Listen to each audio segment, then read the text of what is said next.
الحمد لله رب العالمين صلى الله وسلم وبارك على نبينا محمد وعلى آله وصحبه أجمعين أما بعد السلام عليكم ورحمة الله وبركاته. On continue Inch'Allah Ta'ala de là où on s'était arrêté. Donc on est arrivé à An-Nifaq, l'hypocrisie, An-Nifaq, page 35. Rappelez-moi ce qu'on a vu au dernier cours. On a vu le kufr et on a dit que le kufr, il a une définition linguistique ainsi qu'une définition religieuse. Quelle est la définition linguistique et quelle est la définition religieuse de al-kufr? Qu'est-ce qu'on avait cité à ce propos? Qu'est-ce qu'on avait dit à propos des définitions linguistiques ainsi que la définition religieuse du mot al-kufr?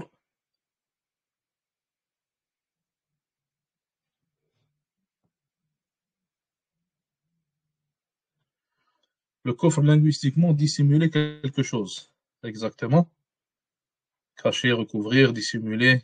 Exactement. Et religieusement parlant, ça veut dire quoi? C'est le contraire de l'islam. Donc, on a dit que le cheikh, il a dit c'est ضد l'islam, le contraire de l'islam, ce qui veut dire la mécréance, tout simplement. On a dit que le kufr est de différents types. Quels sont les types de kufr? On a cité que le kufr est de différents types. Kufr akbar et kufr asghar. Donc, kufr majeur ainsi que kufr mineur. Quels sont les deux types? Qu'est-ce qu'ils signifient? C'est quoi le kufr majeur? C'est quoi le kufr mineur? Ça veut dire quoi kufr majeur? Ça veut dire quoi kufr mineur?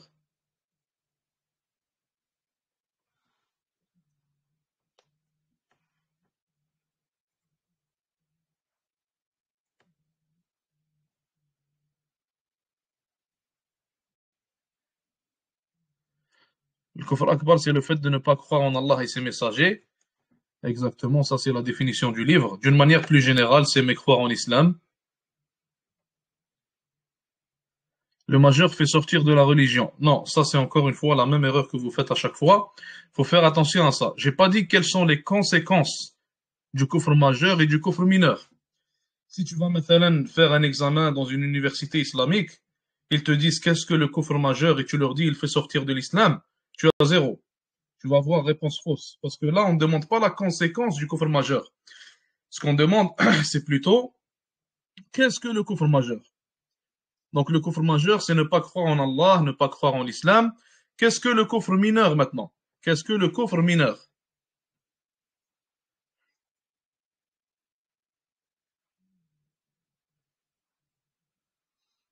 La mécréance majeure, que tu le fasses en démontrant ou sans avoir l'intention. Qu'est-ce que tu veux dire par ça? J'ai pas compris. Le kufr al-asghar, c'est quoi? J'attends encore la réponse. Qu'est-ce que le kufr al-asghar?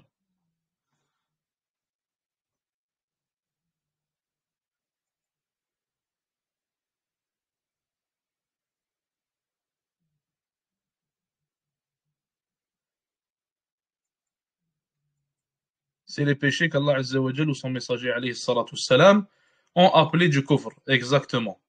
Donc tous les péchés qu'on trouve dans le Coran, dans la Sunna, qui ont été qualifiés comme étant du kufr, mais qui n'atteignent pas le kufr akbar, dû à d'autres preuves présentes dans le Coran et dans la Sunna, qui nous ont prouvé qu'en réalité, ce sont des péchés majeurs et non pas des actes de mécréance, tout simplement.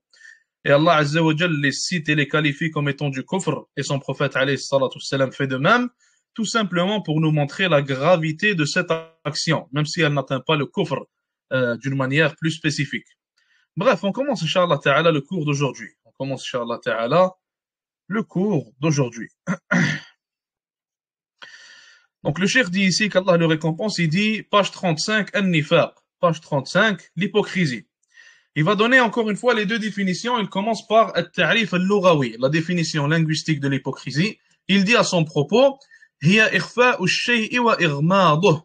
L'hypocrisie dans la langue, qu'est-ce que ça veut dire? Le nifaq dans la langue arabe, ça veut dire quoi? C'est le fait de cacher quelque chose, le fait de dissimuler quelque chose, encore une fois. Donc c'est proche de le kufr, mais vous allez comprendre dans quel sens on parle ici. Parce que le kufr, la manière dont les kuffars dissimulent la vérité, ce n'est pas la même manière dont les hypocrites dissimulent leurs croyances, et vous allez comprendre, Inch'Allah Ta'ala, pourquoi. Donc, définition linguistique, ikhfa'u shay'i wa irmaduh, le fait de cacher quelque chose, cacher une information, cacher une croyance. Shar'an, maintenant en islam, an-nifaq ou shar'an, le nifaq en islam, l'hypocrisie en islam. Qu'est-ce qu'elle signifie? Izharu al-islami wa ikhfa'u al-kufri wa ash-shar.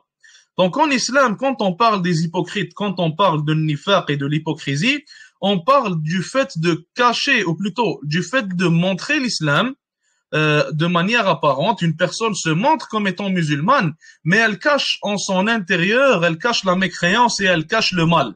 Donc encore une fois, je répète, c'est le fait de montrer l'islam de manière apparente et de cacher le kufr, cacher la mécréance et cacher le mal. Et les munafiqin, les hypocrites dans le temps du prophète alayhi salatu wassalam, c'est comme ça qu'ils étaient.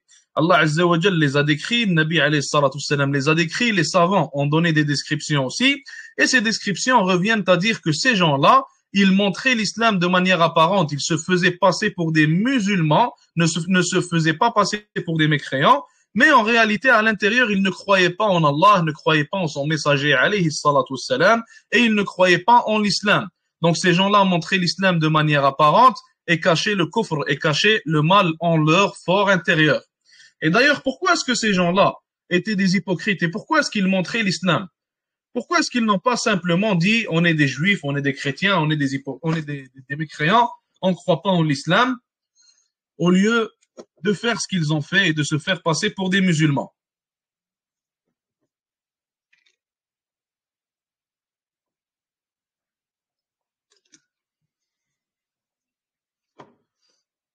Ils avaient peur des musulmans car ils étaient forts. Mais pourquoi est-ce que les juifs de Médina n'ont pas fait la même chose? Les juifs de Médina aussi, ils étaient à Médina. Et ils avaient peur des musulmans. Les musulmans étaient forts. Donc pourquoi est-ce que les Arabes ont fait cela, les Arabes de Médina, mais les juifs de Médina ne l'ont pas fait? Ou alors même les Arabes d'autres que le Médina, de Quraysh par exemple, qui étaient à Mecca encore, avant que Mecca soit conquise, ils ne l'ont pas fait. En fait, il faut savoir que le Nabi alayhi salatu wassalam, quand il est venu à Médina, les deux tribus principales, les deux grandes tribus qu'il y avait à Médina, beaucoup d'entre leurs adeptes, beaucoup d'entre les gens qui venaient de ces tribus-là, même on pourrait dire la majorité, sont devenus musulmans et ont accepté la parole du prophète alayhi salatu wassalam. Alors que les juifs, les tribus juives ne l'ont pas accepté. Donc les juifs ne se sont pas fait passer pour des hypocrites, pensant que leur grand nombre et leur tribu pourraient leur être une protection. Et ils ont vu aussi que le prophète alayhi salatu wassalam ne les a pas opprimés, ne leur a rien fait de mal. Mais les autres, vu que leur tribu elle-même, elle a accepté l'islam et ils n'avaient plus personne avec eux, alors ils se sont fait passer pour des musulmans comme le restant de leurs gens, comme le restant de leur peuple. Et en réalité, il n'y avait ni islam, ni rien du tout. C'était des mécréants. Et ils avaient peur, en fait, parce qu'ils n'avaient plus de protection, plus de tribus. Ils se sont dit, on va alors se faire passer pour des musulmans, par crainte des musulmans et par crainte du prophète, alayhi salatu wassalam. Donc, il a dit, shar'an, c'est le fait de montrer l'islam et cacher le kufr. Et il faut savoir que le nifaq, tout comme le kufr, il est de deux types. L'hypocrisie, le nifaq, est de deux types en islam. On a nifaqun akbarun i'tiqadi et on a nifaqun asgharun amali. On a premièrement l'hypocrisie majeure qui est reliée à la croyance et on a deuxièmement l'hypocrisie mineure qui est reliée, elle, aux actions. Donc l'hypocrisie en islam est de deux types. L'hypocrisie majeure reliée à la croyance et deuxièmement l'hypocrisie mineure reliée aux actions. Wa ilayka bayanahuma. Et il a dit, et on va expliquer, incha'Allah ta'ala, chacun des deux types.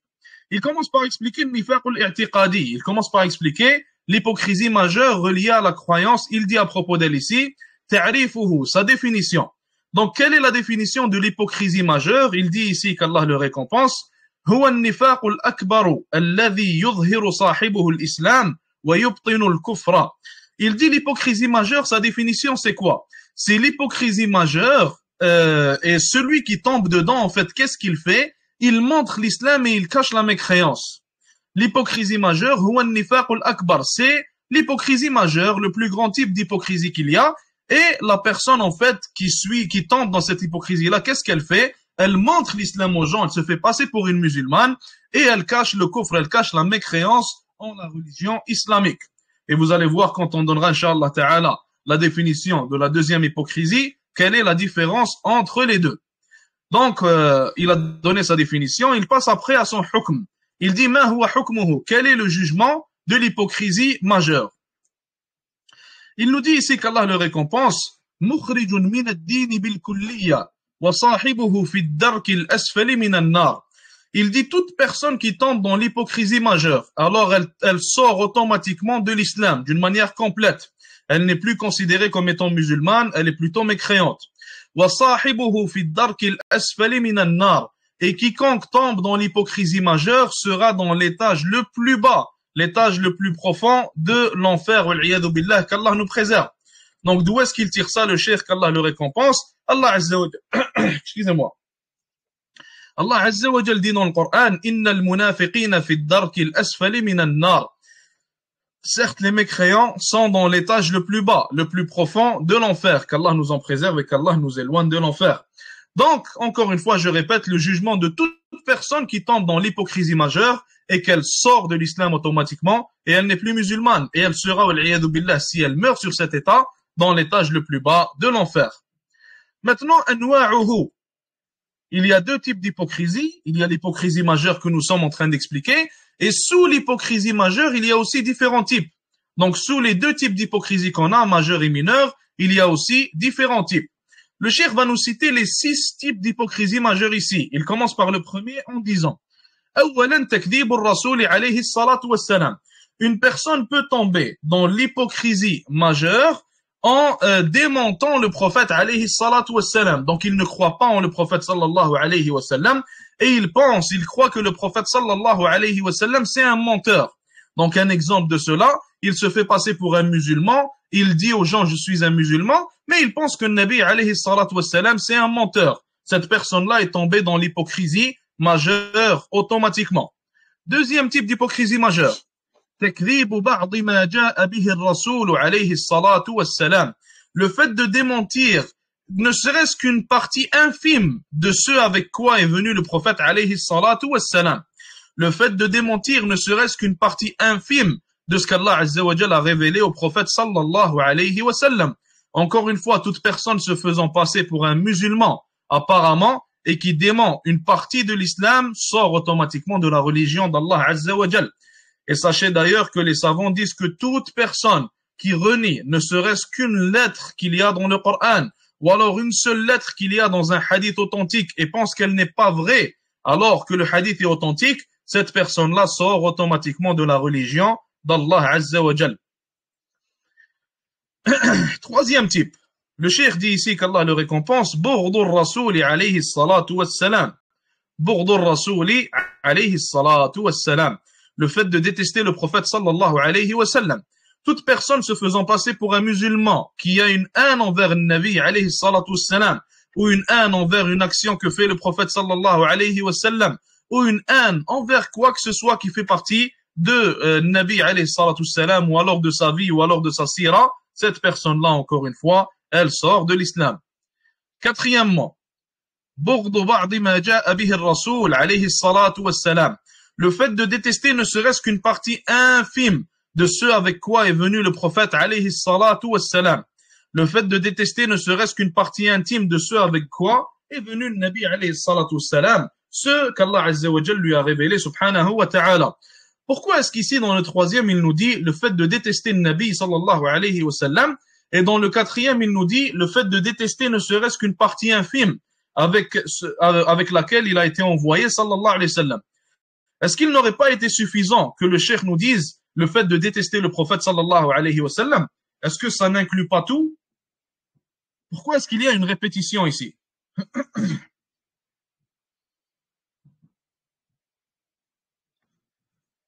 Pourquoi y a-t-il une répétition ici dans le troisième et le quatrième? Troisième, c'est détester le prophète sallallahu alayhi wa sallam. Quatrième, détester une chose avec laquelle le prophète sallallahu alayhi wa sallam est venu. Pourquoi ne pas dire simplement détester le prophète sallallahu alayhi wa sallam, car ça inclut déjà tout.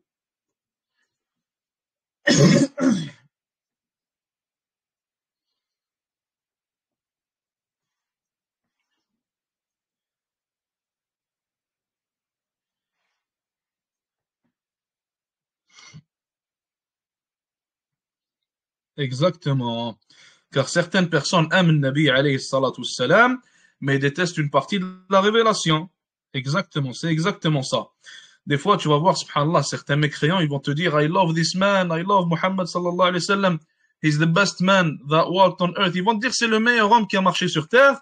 Après, tu vas lui dire, tu aimes le voile. Non, non, ça c'est de l'oppression. Tu aimes cette chose-là qui fait partie de l'islam. Non, non, non, ça c'est de la violence. Ça c'est ceci. Ça c'est cela. Donc, tu peux aimer le Nabi alayhi salatu salam, mais détester ce avec quoi il est venu. Pour ça que le cheikh, il en a fait, en fait, deux types de nifaq akbar. Et non pas un seul type, car l'un n'inclut pas l'autre, tout simplement. C'est quoi la différence entre le 2 et le 4? C'est à vous de me dire. Là, c'est à vous de me dire. Belle question, barakallahu fik. Quelle est la différence entre le deuxième et le quatrième? Le deuxième, démentir une partie de la révélation qui a été révélée à Muhammad sallallahu alayhi wa sallam. Quatrième, détester une partie de la révélation qui a été révélée à Muhammad alayhi salatu wa salam. Quelle est la différence entre les deux? Ou alors, est-ce que c'est la même chose?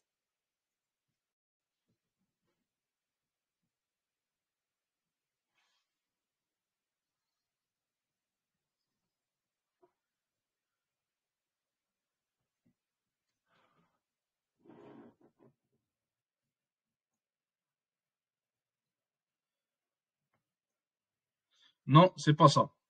Le deuxième, c'est le fait de démentir une partie de la révélation. Ça veut dire, tu dis que cette partie, ce verset, ce jugement qu'il y a en islam n'est pas vrai. Je n'y crois pas. Ce n'est pas vrai.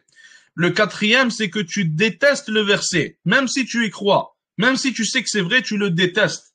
Et cette simple haine que tu as dans ton cœur, elle te fait sortir de l'islam. Cinquièmement, cinquièmement, المسرة بانخفاض دين الرسول عليه الصلاة والسلام. Cinquièmement, cinquième type, le fait d'être heureux, de ressentir de la joie, si le din, la religion du prophète alayhi salatu wassalam, elle est soit attaquée ou soit affaiblie, ou alors elle n'est pas en puissance. Et ça, c'est très dangereux, subhanallah. Ça, c'est très, très dangereux. Et ça, on l'a en grand nombre, subhanallah, dans l'époque dans laquelle nous vivons.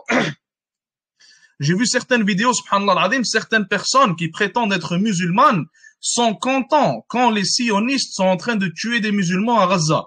Et j'ai vu certains d'entre eux, subhanallah, dans une vidéo, une femme, une vieille femme, une femme d'Arabie Saoudite. Elle a dit, j'espère que Netanyahou va gagner. Subhanallah. Donc ce genre de choses-là te fait sortir automatiquement de la religion d'Allah Azza wa Jal. Si tu es content que la religion d'Allah subhanahu wa ta'ala, elle est affaiblie, ou alors que les croyants se font massacrer par des mécréants, ou alors que des mécréants sont en train d'attaquer le din d'Allah subhanahu wa ta'ala, d'ailleurs, si tu es content de ça, alors ça montre en réalité qu'il n'y a pas de foi dans ton cœur. La personne qui a un atome de foi dans son cœur ne serait jamais heureux et ne va jamais ressentir de joie, ou alors ne va jamais passer une belle journée s'il voit que la religion d'Allah subhanahu wa ta'ala, elle est attaquée, ou alors elle est affaiblie. Salah ad-Din, rahimahullah, on lui a demandé pourquoi est-ce que tu ne souris jamais. Il était le roi de territoires énormes parmi les territoires des musulmans. On lui a dit pourquoi tu ne souris jamais alors que tu es le roi de telle et telle et telle terre. Il a dit comment je peux sourire alors que Bayt al-Maqdis, alors que le Quds, il est entre les mains des salibiyyin, entre les mains des chrétiens, entre les mains des croisés. Donc ça montre une foi qui est dans le cœur de la personne. Et toute personne qui a la foi en Allah Azza wa Jal, toute personne qui aime Allah subhanahu wa ta'ala, qui aime son prophète alayhi salatu wassalam, va aussi aimer la religion d'Allah Azza wa Jal et va avoir de la jalousie à propos de cette religion. Donc il va pas aimer qu'elle soit attaquée, il va pas aimer qu'elle soit affaiblie, il va la soutenir, la défendre, lui donner victoire. Et si tu vois une personne ne jamais faire ça et ne pas se soucier de la religion d'Allah subhanahu wa ta'ala, sache que cette personne, elle a un grand problème et un grand manque dans son cœur et dans sa foi. Qu'Allah nous en préserve. Et au jour d'aujourd'hui, tu vas en voir certains, même avec la barbe, wal-'iyadhu billah, ils essaient de ressembler au prophète alayhi salatu wassalam extérieurement, mais à l'intérieur, il n'y a aucune ressemblance. Ils sont heureux lorsqu'ils voient que le din d'Allah subhanahu wa ta'ala est en faiblesse et ils attaquent les alliés d'Allah subhanahu wa ta'ala. Sixièmement, donc le sixième c'est le contraire un peu du cinquième, il dit ici al-karahiyatu l'intisari din ar-rasul alayhi salatu wassalam. Toute personne qui déteste voir la religion d'Allah Azza wa Jal avoir le dessus et avoir la victoire, alors il tombe dans an-nifaq al-akbar. Il tombe dans l'hypocrisie majeure tout simplement. Il faut aimer voir la religion d'Allah Azza wa Jal avoir le dessus, avoir la victoire. il faut que tu sois heureux lorsque tu vois, subhanallah, les alliés d'Allah, subhanahu wa ta'ala, avoir la victoire. Et dans certains pays, lorsque les alliés d'Allah, subhanahu wa ta'ala, ont eu la victoire, il y a des gens, subhanallah, qui n'ont ni barbe, ni rien du tout. Tu le vois de l'extérieur, il n'a même pas l'air d'un musulman parfois. Mais ils ont eu des larmes de joie parce qu'ils étaient heureux dû au fait que la religion d'Allah, subhanahu wa ta'ala, est devenue supérieure à tel et à tel endroit. Et encore une fois, malheureusement, certaines sectes, certains déviants, certains égarés et égareurs au jour d'aujourd'hui, se prenant pour les gens de la sunna, ils égarent les gens et ils sont malheureux à chaque fois qu'ils voient une victoire pour les alliés d'Allah subhanahu wa ta'ala. Ils sont malheureux et ils ont de la haine et ils s'en mordent les doigts. Et regardez ça, et regardez en fait, ils ressemblent à qui, subhanallah? Comme on le voit ici, comme le cheikh le cite, ça fait en sorte que ces gens-là ressemblent aux hypocrites. Et d'ailleurs, je le dis, subhanallah, si vous prenez les versets qui parlent des hypocrites et essayez de les appliquer sur al-madakhila, les murji'a du jour d'aujourd'hui, sachez que la plupart des versets, 80% et plus des versets qui s'appliquent sur les hypocrites et qui ont été révélés sur eux, s'appliquent sur les maîtres Ali d'aujourd'hui. Donc on a fini pour ce qui est de nifaq al-i'tiqadi, l'hypocrisie majeure, l'hypocrisie reliée à la croyance. Maintenant, al-nifaq al-amali, l'hypocrisie mineure reliée aux actions. Al-nifaq al-amali. Le cheikh dit ici, wa fihi masail. Le sixième, on a dit, c'est que tu détestes voir la religion d'Allah Azza wa Jal être victorieuse et avoir le dessus. C'est ça le sixième. Donc le deuxième type de nifaq, l'hypocrisie mineure reliée aux actions, le cheikh lui donne une définition ici en disant Huwa amalu shay'in هو عمل شيء من أعمال المنافقين مع بقاء الإيمان في القلب. L'hypocrisie mineure, c'est le fait de faire certaines actions qui font partie des actions des munafiqines, des hypocrites, mais tout en ayant encore la foi dans le cœur. Donc la personne n'est pas devenue un hypocrite qui renie l'islam, qui ne croit pas en Allah Azza wa Jal et qui n'a plus de foi, mais plutôt il fait certaines actions qui font partie des actions des hypocrites sans que sa croyance ne change. Et rappelez-vous que ce deuxième type, il est relié aux actions et non pas à la croyance. Car si une personne a de l'hypocrisie dans sa croyance, alors elle tombe dans le premier type et elle sort de l'islam. Quel est le jugement de ce deuxième type? Le cheikh il dit ici, La yukhriju min al-milla. Premièrement, il faut savoir que ce deuxième type ne sort pas la personne de l'islam. Quiconque tombe dans l'hypocrisie mineure, il ne sort pas de l'islam. Ça, c'est la première des choses à savoir. Deuxièmement, on va donner, Inch'Allah, des exemples. Il y en a beaucoup qu'il va donner ici. Le cheikh va donner, Inch'Allah ta'ala, 7 exemples. Donc, on continue, Inch'Allah, avec la définition. La première des choses à savoir, l'hypocrisie mineure ne sort pas la personne de l'islam. Après, le cheikh continue en disant, لَكِنَّهُ مُحَرَّمٌ وَمِنْ كَبَائِرِ الذُّنُوبِ. Et la deuxième chose à savoir à son propos, c'est que l'hypocrisie mineure est considérée comme haram. Et c'est considéré comme un péché majeur. Ça fait partie des grands péchés, des péchés majeurs. Et bien sûr, nous, on ne veut pas tomber dans les péchés majeurs. Et la troisième chose à savoir, le cheikh, il dit ici, وَصَاحِبُهُ يَكُونُ فِيهِ إِيمَانٌ وَنِفَاقٌ. Et la personne qui tombe dans l'hypocrisie mineure, alors il aura une partie de foi et il aura aussi une partie d'hypocrisie. Car rappelez-vous qu'on a dit qu'il fait les actions des hypocrites. Donc, il aura automatiquement une partie d'hypocrisie en lui, car il fait les actions des hypocrites. Et nul ne fait des actions d'hypocrite sans avoir un minimum d'hypocrisie en lui. Et la quatrième des choses qui est très importante, le cheikh dit ici, وَإِذَا كَثُرَ صَارَ بِسَبَبِهِ مُنَافِقًا خَالِصًا. Et si la personne ne cesse de tomber dans l'hypocrisie mineure et de commettre les actions des hypocrites, alors cela va le pousser à tomber dans l'hypocrisie majeure, wal-'iyadhu billah, car en réalité, la porte de l'hypocrisie mineure mène vers la porte de l'hypocrisie majeure. Donc celui qui tombe dans l'hypocrisie mineure et ne cesse de tomber dedans, alors inévitablement, wal-'iyadhu billah, il pourrait un jour finir par tomber dans l'hypocrisie majeure, qu'Allah nous en préserve. Maintenant, le cheikh va donner quelques exemples à son propos qui sont tirés des hadiths du prophète sallallahu alayhi wa sallam et des versets cités dans le Coran. Premier exemple, le cheikh il dit ici, al-kadhibu fil hadith. Le premier exemple relié à l'hypocrisie mineure, il y a le fait de mentir lorsqu'il raconte quelque chose, donc que la personne soit un menteur. Nabi alayhi salatu salam, il a dit dans le hadith, idha haddatha kadhab. Donc ce hadith-là, en fait, le prophète alayhi salatu salam, il a cité dedans des qualités ou des caractéristiques plutôt des hypocrites. le prophète sallallahu alayhi wa sallam a cité certaines caractéristiques des hypocrites. Et le cheikh nous les ramène ici. La première, ici, le Nabi alayhi salatu salam, il a dit, s'il raconte quelque chose, alors il ment. Ça veut dire que cette personne-là est un menteur. Il ment à répétition. Il a l'habitude de mentir. S'il fait cela, alors il aura une khisla, il aura une caractéristique parmi les caractéristiques des hypocrites. Deuxièmement, le cheikh nous dit ici, ikhlaful wu'ud. Ikhlaful wu'ud, ça veut dire quoi? Ça veut dire ne pas tenir les promesses. Ne pas tenir les promesses. Le Nabi alayhi salatu wassalam, il a dit dans le hadith, wa idha wa'ada akhlaf. Et s'il promet, alors il ne tient pas sa promesse. Et s'il promet, alors il ne tient pas sa promesse. Troisièmement, khiyanatul amana.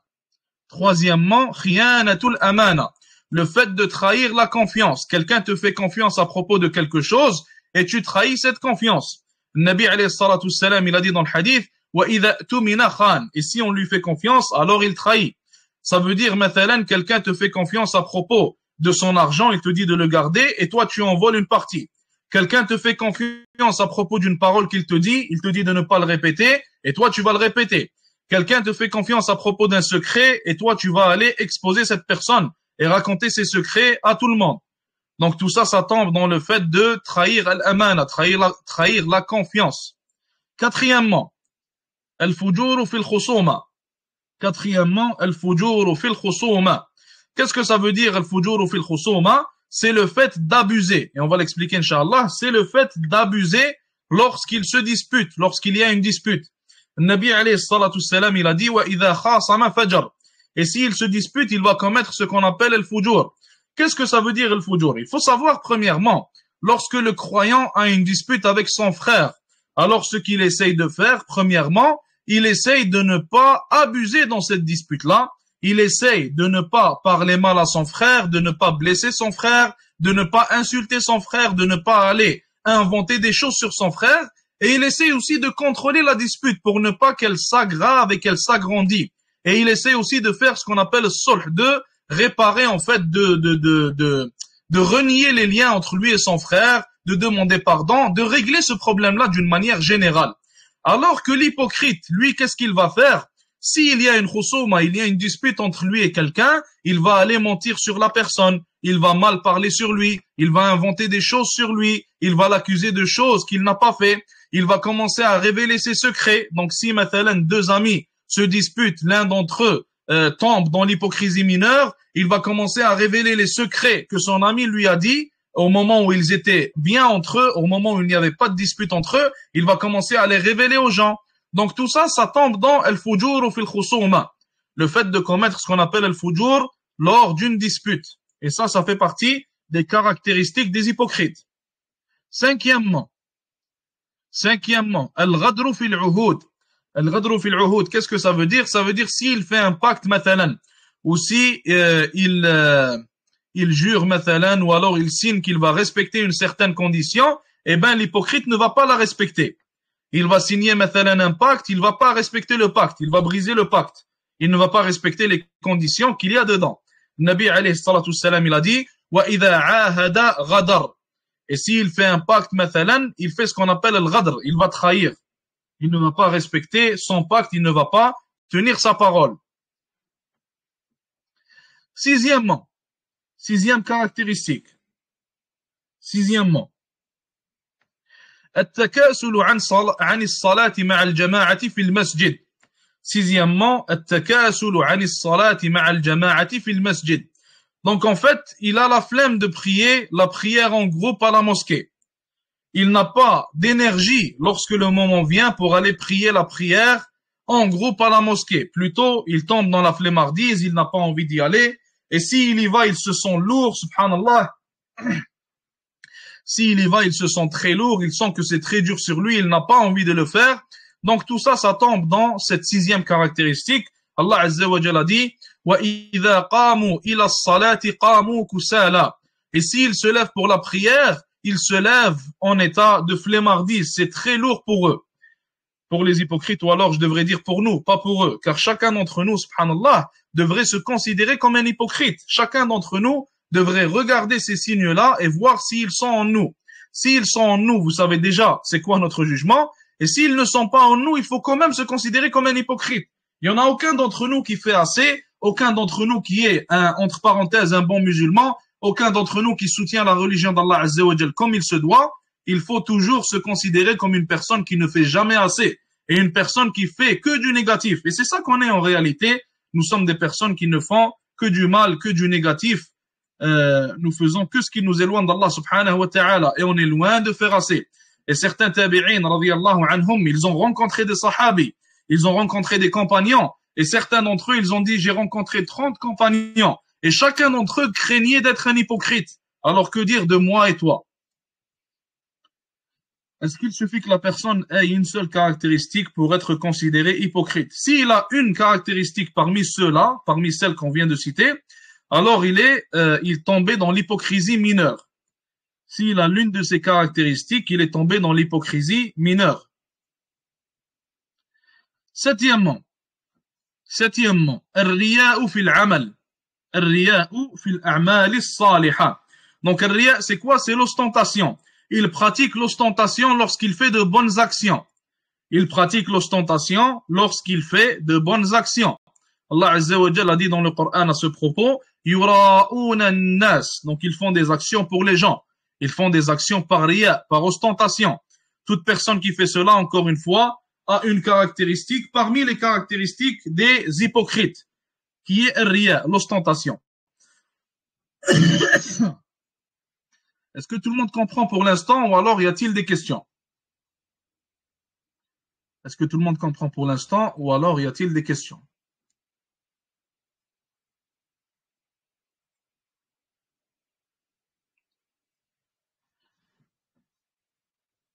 La définition de l'hypocrisie mineure, on a dit, le cheikh il dit ici, هو عمل شيء من أعمال المنافقين مع بقاء الإيمان في القلب.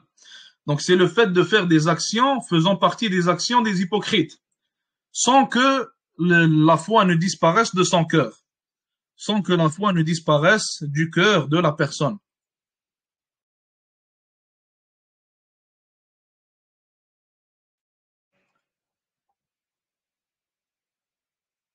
Le quatrième et le cinquième, lesquels? Ceux qu'on vient de citer ici. Demandez-moi, Inch'Allah Ta'ala, après le cours, la rediffusion, et je vous l'envoie, parce qu'on a expliqué. Ça va prendre trop de temps si on le répète. Bref, maintenant, Inch'Allah Ta'ala, page 38. Est-ce que vous voulez qu'on commence avec le wala ou le bara? Ça va être 3 pages, donc il se peut que ça prenne un peu de temps. Ou alors, est-ce que vous préférez qu'on laisse ça au cours prochain? Est-ce que vous voulez qu'on commence, Inch'Allah Ta'ala, avec le wala ou le bara? Ou alors on laisse ça pour le prochain cours? Ça risque de prendre un peu de temps, Inch'Allah.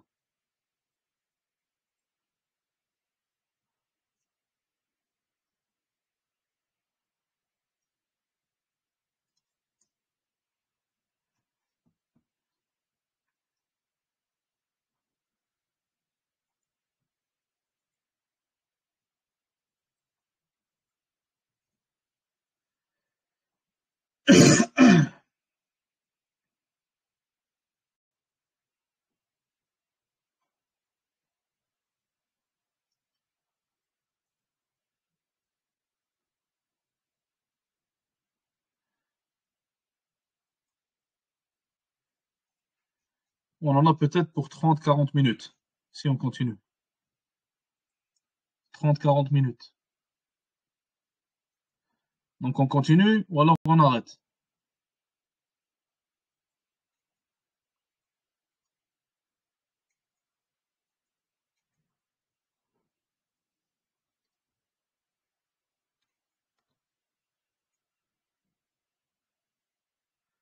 Bon, il y a plus de gens qui disent on continue va continuer, Inch'Allah.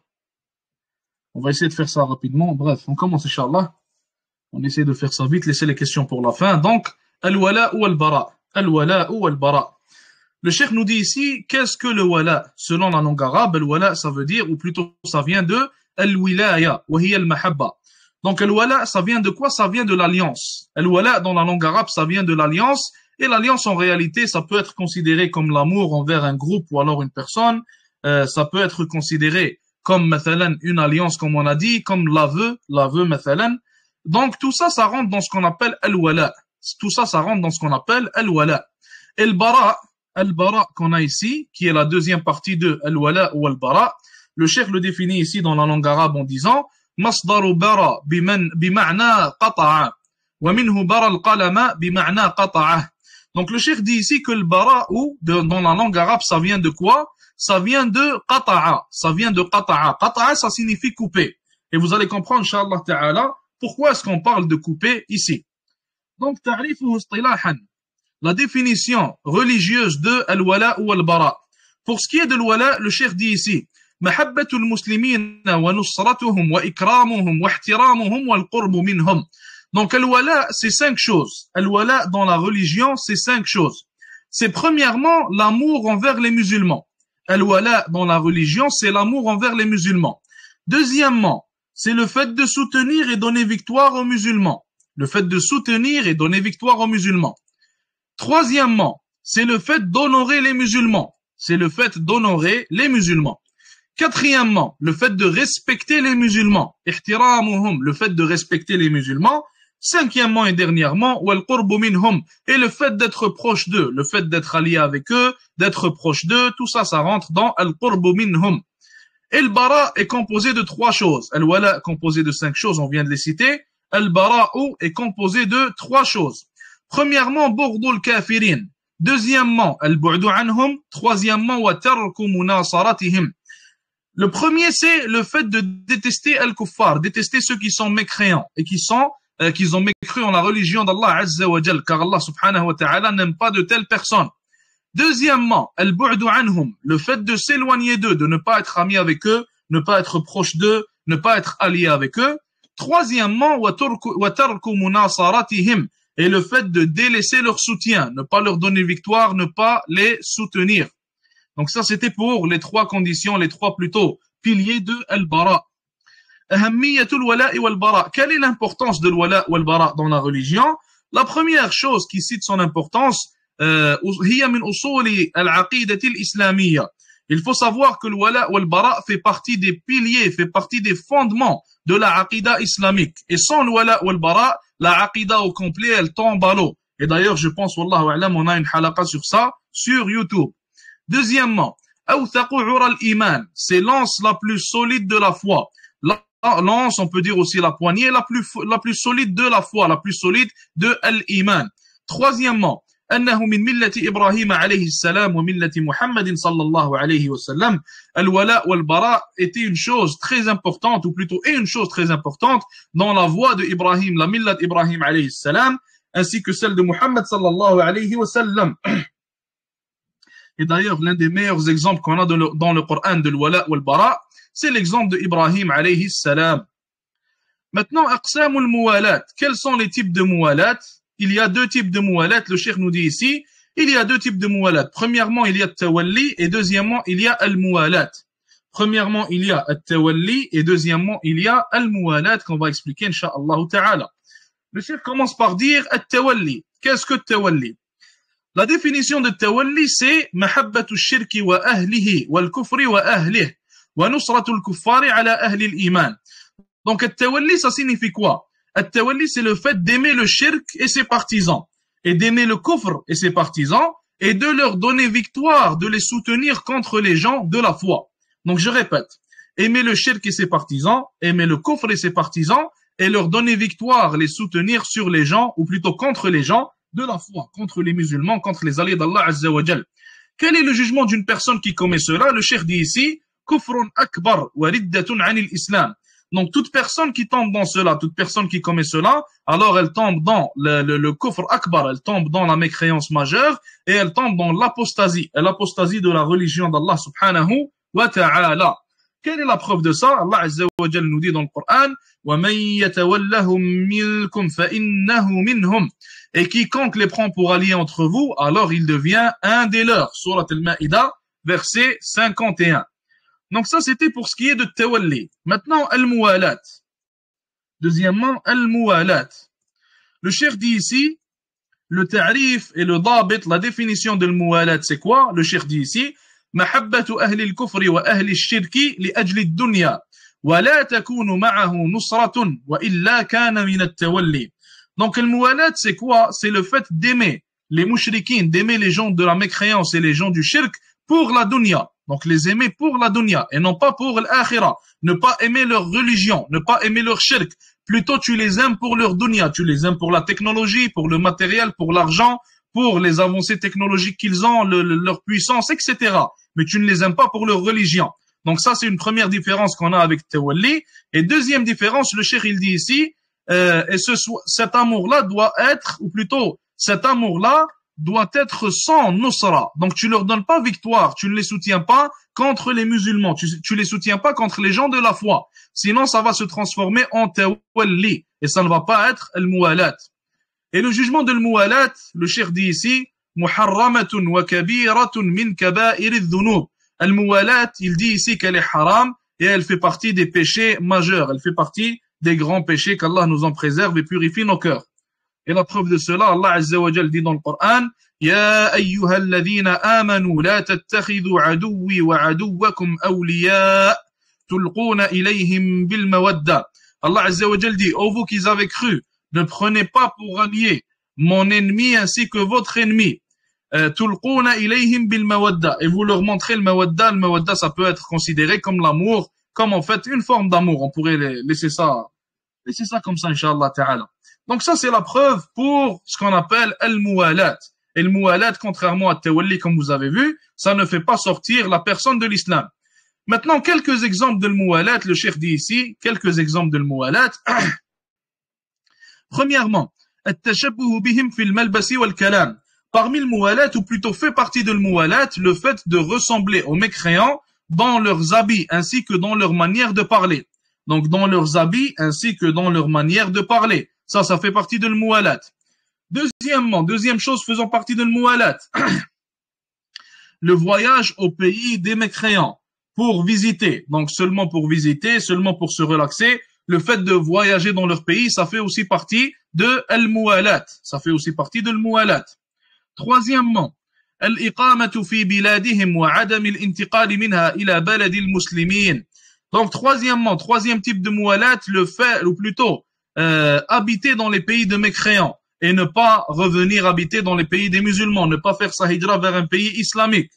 Quatrièmement, at-ta'rikh bi tarikhihim.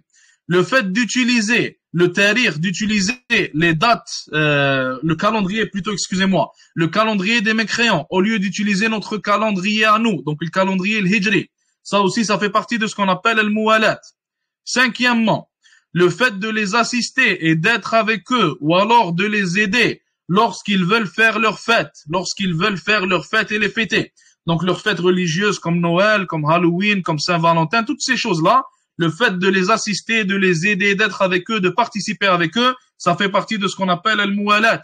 Et d'ailleurs, certains savants, ils ont dit quiconque va aller participer à Noël, il sort de l'islam.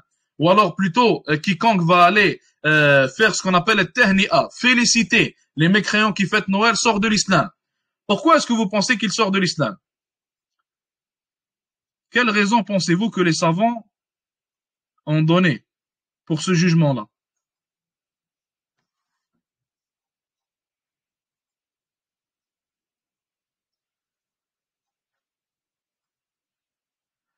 Ils sont contents du kufr, exactement. Maintenant, imaginez-vous que quelqu'un voit une personne insulter Allah Azza wa Jal. Et il va aller la voir et il va la féliciter. Il va lui dire, je te félicite pour ce que tu viens de dire. Quel est le jugement de cette personne?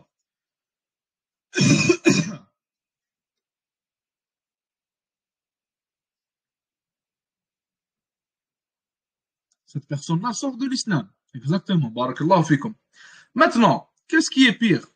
Une personne qui insulte Allah Azza wa Jal, ou alors une personne qui va prétendre qu'Allah Azza wa Jal, il a un enfant, et que cet enfant-là, wal-'iyadhu billah, c'est une divinité, et en plus, Allah Azza wa Jal nous dit dans le Coran que leur parole, elle fait en sorte que le ciel, il est à ça de tomber. Donc, dans ce cas-là, qu'est-ce qui est pire? Bien sûr, ce qui est pire, c'est ce qui cause au ciel de tomber. Donc, leur parole qui est prétendre qu'Allah Azza wa Jal a un enfant et que cet enfant-là, il a une divinité, et que cette soi-disant divinité a plus de contrôle, wal-'iyadu billah, qu'Allah subhanahu wa ta'ala. Donc, dans ce cas-là, quiconque va leur parler, leur féliciter, quiconque va les féliciter à propos de ce qu'ils font, sort de l'islam, car il les félicite à propos d'une mécréance, il les félicite à propos d'une insulte envers Allah Azza wa Jal, il les félicite à propos d'une attribution qu'ils ont attribuée à Allah subhanahu wa ta'ala qui est complètement fausse, il les félicite car ils disent que cette divinité-là, soi-disant selon eux, est au-dessus d'Allah subhanahu wa ta'ala, même s'ils ne le disent pas directement. Donc toutes ces choses-là, quand on les garde en tête et qu'une personne va féliciter ces gens-là, ou plutôt les féliciter à propos de cette mécréance, alors on sait que cette personne sort de l'islam automatiquement. Bref, on continue, Inch'Allah. Sixièmement, le cheikh il dit ici, sixièmement, at-tasammi bi asma'ihim, le fait de se donner des noms similaires au nom des mécréants. Le fait de se donner des noms similaires au nom des mécréants. Et ça, subhanallah, c'était à un certain moment, ici et probablement dans d'autres pays occidentaux, c'était une mode à un moment donné. Certains musulmans, ils avaient tellement peur, subhanallah al-azim, de montrer leur islam, il va aller appeler son fils Adam. Mais il ne va pas l'appeler Adam, car le premier des prophètes, c'était Adam alayhi salam. Non, il va l'appeler Adam pour qu'il puisse l'appeler Adam quand il est à l'extérieur devant les gens. Comme ça, les gens, ils pensent que Adam, c'est un Québécois et il fait partie des Québécois, il fait partie de nous. Donc, on n'est pas des Arabes, on n'est pas des musulmans, on n'a rien à voir avec ça. Et ça, c'est très grave, subhanallah al-azim. Il faut qu'on ait un i'tizaz, il faut qu'on soit fier de notre religion. Il faut que le musulman, il montre sa religion, il n'a pas peur de cela. Comme Omar radiyallahu anhu, il a dit, est-ce qu'on n'est pas sur la vérité? Quand on lui a répondu que oui, on est sur la vérité, il a dit, alors pourquoi est-ce qu'on ne va pas devant la Kaaba prier devant eux? Et personne ne va rien faire, car on est des musulmans, c'est nous qui sommes en puissance, et c'est nous, Inch'Allah Ta'ala, qui sommes au-dessus. Allah Azza wa Jalla dit, وَلَا تَهِنُوا وَلَا تَحْزَنُوا وَأَنْتُمُ الْأَعْلَوْنَ إِن كُنتُم مُؤْمِنِينَ. وَلَا تَهِنُوا, et ne soyez pas affaiblis, وَلَا تَحْزَنُوا, et ne soyez pas tristes, et vous êtes ceux qui sont au-dessus, tant que vous êtes croyants. Allah Azza wa Jalla a donné une seule condition, pas deux, pas trois. Tant que vous êtes croyants, vous êtes au-dessus, Inch'Allah Ta'ala. Donc il faut être fier de sa religion, il faut être fier de cette vérité sur laquelle nous sommes. On est les gens qui font partie de la meilleure des communautés, la communauté de Muhammad sallallahu alayhi wa sallam. On a suivi le message, on a suivi Muhammad alayhi salatu salam, on le supporte, on lui donne victoire. Donc tout ça, c'est des choses qui devraient nous rendre fiers, au lieu de nous rendre, wal-'iyadu billah, humiliés, et au lieu de faire en sorte à ce qu'on cache ces choses-là, on devrait plutôt les montrer. Et d'ailleurs, al-wala wal-bara, comme on a dit, quiconque délaisse al-wala wal-bara, alors il va délaisser à un moment donné toute la religion. Et le-wala wal-bara, c'est en réalité l'identité musulmane. Et si on n'a pas d'identité, alors nos enfants et les générations à venir ne sauront pas qui ils sont. Et si on fait une comparaison au jour d'aujourd'hui avec la communauté juive en Occident et la communauté musulmane en Occident, vous voyez que les juifs, ils ont toujours une appartenance très forte à leur communauté.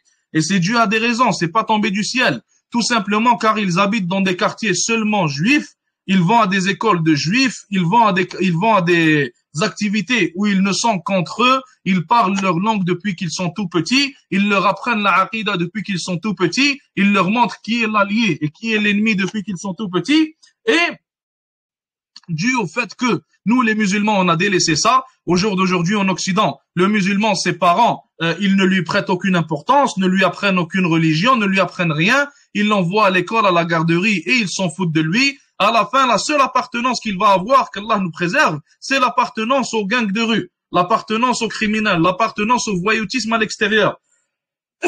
Pourquoi est-ce qu'il va avoir cette appartenance? Ça aussi, ça tombe pas du ciel, car il voit que tous les musulmans et les arabes ont cette appartenance-là. Et ses parents ne lui ont rien appris d'autre, les parents qu'il avait. L'ont laissé avec les mécréants à l'école, ils l'ont laissé avec eux à l'extérieur, ils l'ont laissé avec les voyous à l'extérieur, ne lui ont rien dit, ne lui ont rien appris, ne l'ont averti contre rien, ne lui ont pas expliqué qu'il y a des alliés et des ennemis, et à la fin, il a fini par devenir ce qu'il est devenu au jour d'aujourd'hui. Pour ça qu'au jour d'aujourd'hui, surtout en France, si on va voir en France, un travail très mal fait a été fait par ceux qui ont émigré en France, et au jour d'aujourd'hui, combien de milliers de musulmans ont perdu leur religion en France, soit d'une manière complète en la reniant, ou alors d'une manière incomplète et seulement apparente, en délaissant tout ce qui est lié à l'islam, si ce n'est le nom. Qu'Allah nous en préserve. Donc, le wala ou le bara, c'est très important. Il faut travailler dessus, lui donner son importance et savoir que sans le wala ou le bara, il n'y a pas d'islam. Car sans identité musulmane, les générations à venir vont perdre cette religion, tout simplement.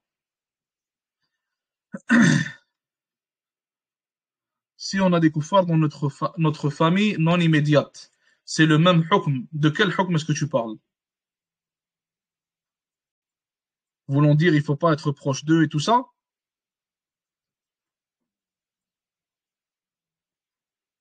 Avec la famille, ça va changer un peu. Avec la famille, ça va changer un peu. La famille, tu leur dois déjà le lien de famille. Tu ne dois pas le couper. Voulant dire que tu dois leur parler, tu dois leur passer le salam, tu dois essayer de les appeler vers Allah Azza wa Jal et vers l'islam s'ils ne sont pas musulmans. Donc ça, tu te dois de le faire même s'ils sont mécréants.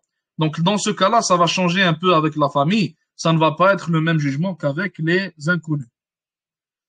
Est-ce qu'il y a des questions? On a une seule page à faire, Inch'Allah, page très simple. Maintenant, le cheikh dit ici, أقسام الناس فيما يجب في حقهم من الولاء والبراء. Le cheikh nous dit ici comment est-ce qu'on doit se comporter maintenant vis-à-vis des gens. Comment est-ce qu'on doit appliquer ce wala et ce bara-là. Et il dit que les gens sont de trois types. Les gens vont être de trois types. La manière dont on va appliquer le wala ou le bara va dépendre de ces trois types-là. Le premier type, le cheikh il dit ici, man yuhabbu mahabbatan khalisatan la mu'adata fiha. Le cheikh nous dit ici, comment ça, excusez-moi, je reçois des messages en même temps, ça déstabilise des fois. Bref, donc ici il y a des gens qu'on va aimer d'une manière complète, sans avoir une quelconque enmité vis-à-vis d'eux. Ça c'est le premier des types. Et le cheikh il dit, wa humul mu'minun al-khullas. Et ce sont seulement les croyants purs dont la croyance et l'islam n'a pas été taché par quoi que ce soit. Donc ces gens-là, notre wala et bara vis-à-vis d'eux doit être un wala de manière complète, une alliance complète, un amour complet qu'on a envers eux, sans aucune enmité, ni désaveu. Le deuxième type, من يبغض ويعادى بغضا ومعاداة خالصين لا محبة معهما ولا موالاة. Le cheikh dit ici, le deuxième type, c'est les gens qu'il faut détester et envers lesquels on doit avoir une enmité complète, sans avoir une quelconque alliance ou un quelconque amour envers eux.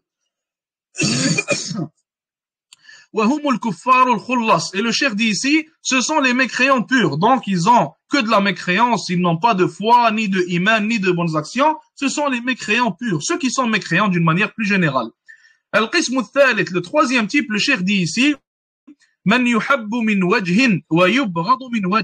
c'est ceux qu'on aime un peu, on est allié avec eux à un certain pourcentage, jusqu'à un certain pourcentage, et on se désavoue d'eux, et on les déteste un peu jusqu'à un certain pourcentage. Et avant de donner la définition, vous pensez que ce troisième type-là s'agit de quel type de gens? Donc de qui est-ce qu'on parle dans ce troisième type?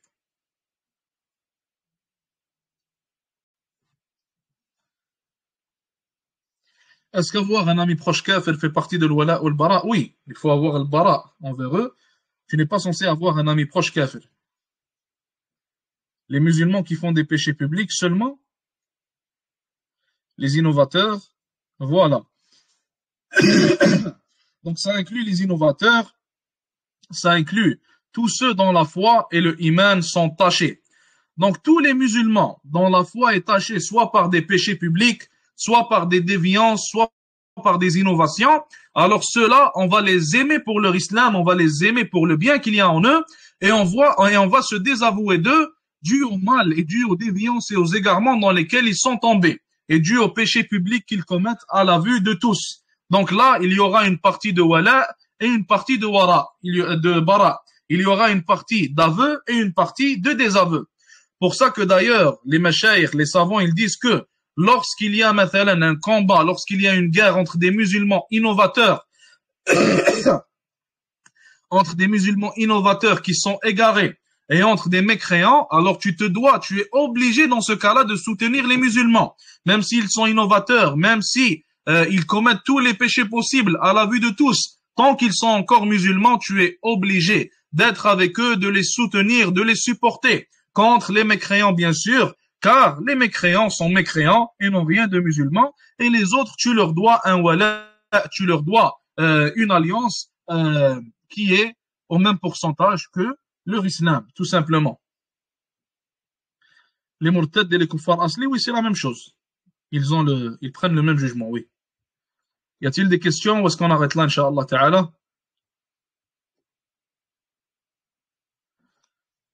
Y a-t-il des questions?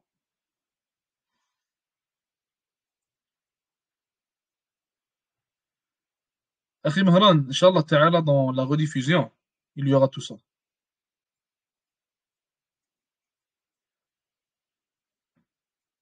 Ceux qui auront besoin de la rediffusion, qui n'ont pas pu entendre certaines choses, juste envoyer un message, Inch'Allah Ta'ala, et on vous l'enverra. Prêcher ou alors encourager un acte, faire des rappels que nous-mêmes avons du mal à pratiquer, est-ce un signe d'hypocrisie? L'un des salafs, il a répondu à cela et il a dit, si chacun d'entre nous ne prêchait que ce qu'il pouvait faire, alors le prêche et le rappel se seraient arrêtés après la mort du prophète alayhi salatu wassalam. En réalité, on est tous des gens qui font des fautes, on est tous des personnes qui font des péchés, et il n'y a aucune personne qui t'appelle vers le bien qui ne commet pas de mal. Donc toute personne qui appelle vers le bien, elle aussi, elle commet un mal et elle aussi, elle commet un péché. Et elle commet des péchés, parce qu'on est des êtres humains, c'est tout à fait normal.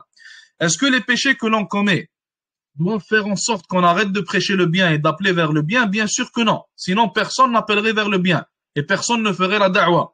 On doit continuer à appeler vers le bien et d'ailleurs, cet appel vers le bien va faire en sorte qu'on se sentira comme des hypocrites.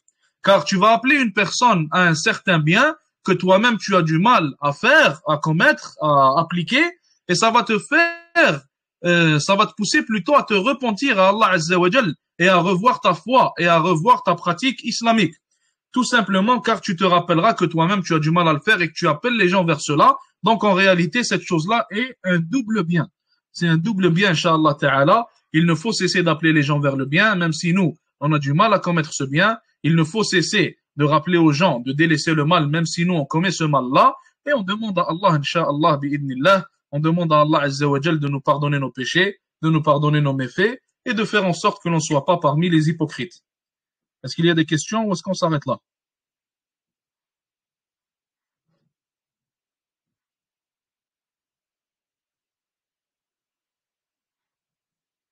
Y a-t-il des questions?